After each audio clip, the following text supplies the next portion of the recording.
Hello friends, मेरा नाम प्रभात मौर्य है और आप देख रहे हैं quick exam study channel.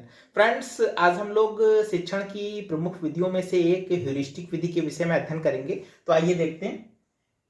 Heuristic विधि शिक्षण की इस विधि को अन्वेषण, खोज, अनुसंधान विधि से भी जाना जाता है। ठीक है, यानी कि जो ह्यूरिस्टिक विधि है, इसके जो दूसरे जिन नामों से जाना जाता है उसमें अन्वेषण विधि इसी का नाम है, खोज विधि हो गई, और अनुसंधान विधि वो ह्यूरिस्टिक विधि को ही कहते हैं। ठीक है, इसका कहते हैं इस विधि के प्रतिपादक प्रोफेसर हेनरी एडवर्ड आर्मस्ट्रांग थे।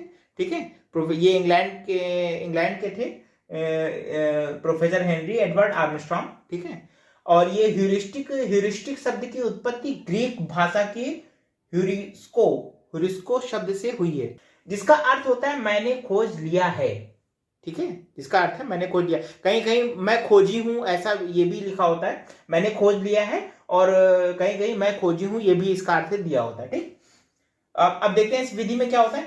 ये जो विधि है ये क्रिया प्रधान विधि है। क्रिया प्रधान यानी कि क्रिया, इसमें कार्य करना जो है वो बहुत ज्यादा महत्वपूर्ण स्थान रखता है, जो स्वयं के खोजने के सिद्धांत पर आधारित है। ठीक है, यानी कि इस विधि में क्या है कि खुद से करके खोजना पड़ता है किसी भी चीज को। तो जाहिर सी बात है कि आप अगर क्रिया नहीं करेंगे तो नहीं खोज पाएंगे।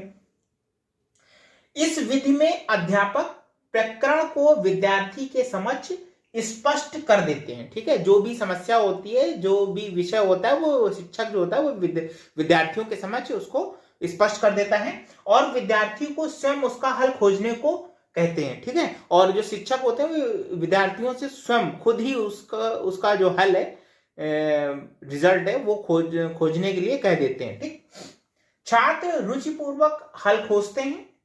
छात्र जो होते हैं जाहिर है जिज्ञासु प्रवृत्ति के होते हैं, तो बहुत ही रुचिपूर्वक उसका हल खोजते हैं, जिससे उनमें खोज करने की प्रवृत्ति का विकास हो जाता है। ठीक है, तो जब वो खोजते हैं तो जाहिर सी बात है कि जो अनुभव होंगे उससे उनकी खोज करने की प्रवृत्ति है वो बढ़ेगी। ठीक है, अब इस विधि में कुछ अन्य सिद्धांतों का भी प्रयोग होता है, तो उन सिद्धांतों को भी हम लोग देख लेते हैं कि किन सिद्धांतों का इस विधि में प्रयोग होता है। इस विधि में निम्न सिद्धांतों का प्रयोग किया जाता है। पहला है स्वतंत्रता का सिद्धांत। ठीक है, यानी कि स्वतंत्रता के सिद्धांत के अंतर्गत क्या है कि बच्चे को या विद्यार्थी को पूर्ण रूप से स्वतंत्र पूर्वक छोड़ दिया जाता है कि वो अपनी अनुसंधान की विधि या खोजने का तरीका या खोज विधि जैसी भी उसको जिस भी तरह से करना है उसे खोज, वो उसे पूरी तरह से स्वतंत्र कर दिया जाता है, वो अपनी तरह से अपनी खोज जारी रखता है। ठीक, दूसरा है खोज का सिद्धांत। बस इसमें एक चीज ये ध्यान रखिए कि उसकी स्वतंत्रता जो है, बच्चे की जो विद्यार्थी की स्वतंत्रता है वो सही दिशा में जाए, इसके लिए शिक्षक उस पर ध्यान रखता है। मतलब कि उसे जो उसकी प्रगति है उसके बारे में पूछता रहता है कि बच्चा अपनी खोज की दिशा में ही बढ़े। स्वतंत्रता का मतलब ये नहीं कि वो उससे अलग हो जाए अपने पद से। ठीक है, अगला है वैज्ञानिकता का सिद्धांत। और जो भी चीज वो खोजता है वो वैज्ञानिक आधार पे सही होनी चाहिए। ऐसे नहीं कि बस मैंने बोल दिया और बस ये है, क्योंकि सबके देखने का नजरिया तो यही रहता है ना कि वो ही सोचते हैं कि मैं जो सोच रहा हूँ वही सही है ना। तो वैज्ञानिक आधार पे भी उसे सही होना चाहिए। अगला है मनोवैज्ञानिकता का सिद्धांत। मनोवैज्ञानिकता का सिद्धांत कि बच्चा जो जिस वे में है उस बारे में सोच रहा है कि नहीं सोच रहा, उसकी मानसिक स्थिति कैसी है। ठीक है, इसी से लेना देना है। और अगला है पांचवा क्रियाशीलता का सिद्धांत। देखिए, बच्चे का क्रियाशील होना बहुत जरूरी है। ठीक है, इस खोज विधि में, ह्यूरिस्टिक विधि में बच्चा अगर सक्रिय नहीं है, क्रियाशील नहीं है, तो फिर बहुत ही मुश्किल है कि उसका खोज भी वो खोज पाए। ठीक, तो ये 5 सिद्धांत हैं जिनका ह्यूरिस्टिक विधि में बहुत ही महत्वपूर्ण स्थान है उस चीज को पाने के लिए जिसके लिए विद्यार्थी प्रयासरत होता है। पहला है स्वतंत्रता का सिद्धांत, दूसरा है खोज का सिद्धांत, तीसरा है वैज्ञानिकता का सिद्धांत, चौथा है मनोवैज्ञानिकता का सिद्धांत, और पांचवा है क्रियाशीलता का सिद्धांत। ठीक है, अब हम लोग ह्यूरिस्टिक विधि के गुण देख लेते हैं कि क्या क्या गुण हैं इसमें, कि ह्यूरिस्टिक विधि के गुण क्या हैं। आइए देखते हैं। विज्ञान शिक्षण की सर्वश्रेष्ठ विधि है। ठीक है, सिंपल सी चीज है। विज्ञान में प्रयोग होते हैं, उन तक पहुंचने की कोशिश होती है, अनुसंधान भी बहुत ही व्यापक दृष्टिकोण से होते हैं, तो इसीलिए लिखा है विज्ञान शिक्षण की सर्वश्रेष्ठ विधि है, सर्वश्रेष्ठ विधि। ठीक, अगला देखिए, बाल केंद्रित एवं मनोवैज्ञानिक विधि है। ठीक है, देखिए जो बच्चे होते हैं, छोटे बच्चे जो होते हैं, वो स्वभाव से ही बहुत ही ज्यादा एक्साइटेड होते हैं, उत्तेजित और हर चीज को समझने की बहुत ज्यादा जिज्ञासु प्रवृत्ति के होते हैं। ठीक है, इसीलिए लिखा है कि बाल केंद्रित है और मनोवैज्ञानिक विधि है। ठीक है, मनोवैज्ञानिक रूप से ये पता है कि बच्चे को अगर ये उनमें उत्सुकता जागृत की जाएगी तो वो कोई भी चीज खोजने या सीखने की ओर बहुत ज्यादा 100% अपना देंगे, वो उसको खोजने में या फिर सीखने में। ठीक है, इसलिए लिखा है बाल केंद्रित मनोवैज्ञानिक विधि। अगला देखिए, सभी विद्यार्थी सक्रिय भूमिका में रहते हैं। सिंपल सी चीज है, क्रियाशीलता पर आधारित विधि है, तो जाहिर सी बात है कि सारे विद्यार्थी जो हैं जो उसमें भाग लेंगे वो लोग सभी विद्यार्थी सक्रिय रहेंगे, सक्रिय भूमिका निभाएंगे, तभी तो वो खोज पाएंगे, अपने लक्ष्य तक पहुंच पाएंगे। चौथा है, विद्यार्थियों में स्वतंत्र व स्वाध्याय की आदत पड़ती है। सिंपल सी चीज है भाई, अगर आप कोई समस्या दे दी जाए, आपको पूरी स्वतंत्रता दी जाए की बात है, आप स्वयं से खोजने उसको समस्या को हल करने का प्रयास करेंगे।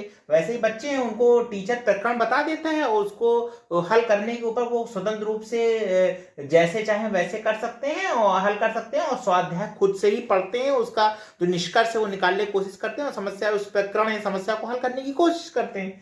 अगला है, विद्यार्थियों में तर्क, कल्पना, चिंतन तथा खोज प्रवृत्ति का विकास होता है। सिंपल सी चीज है, अगर इस विधि के द्वारा तर्क शक्ति उत्पन्न होती है कि कैसे मैंने किया और कैसे हुआ, या कैसे करूं तो कैसे हो जाएगा, तर्क शक्ति।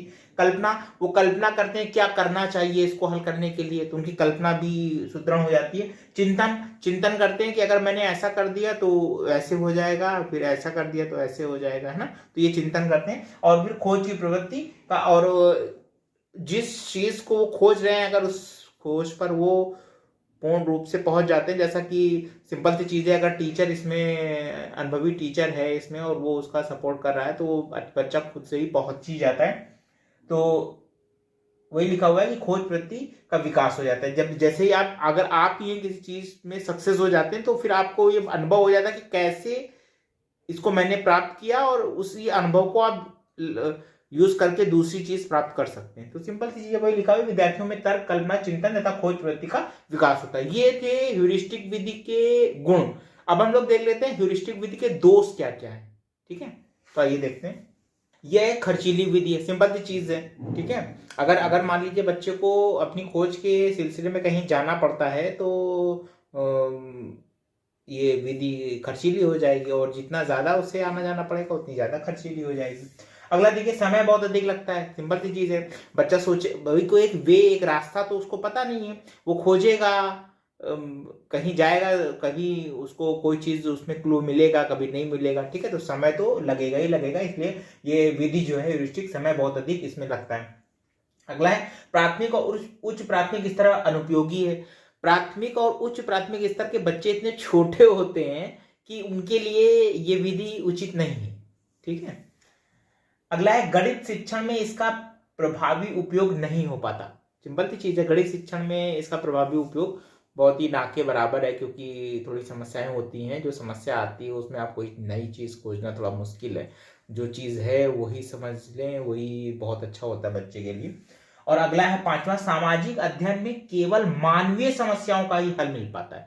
जो मनुष्यों द्वारा समस्याएं प्रकट होती हैं सामाजिक अध्ययन में, कि उन्हीं का जो हल है वो निकल पाता है, क्योंकि उसमें देखा जाता है कि क्या गलती करी, बाकी जो प्राकृतिक समस्याएं हैं उनके लिए तो थोड़ी सी मुश्किल हो जाती है। तो वही लिखा है, सामाजिक अध्ययन में केवल मानवीय समस्याओं का हल मिल पाता है। और दोष में एक चीज ये कि इसके लिए टीचर का अच्छा होना बहुत जरूरी है, टीचर सर्वश्रेष्ठ होना चाहिए, तभी ये चीज जो ह्यूरिस्टिक विधि है वो पूर्ण रूप से क्रियान्वित हो पाएगी।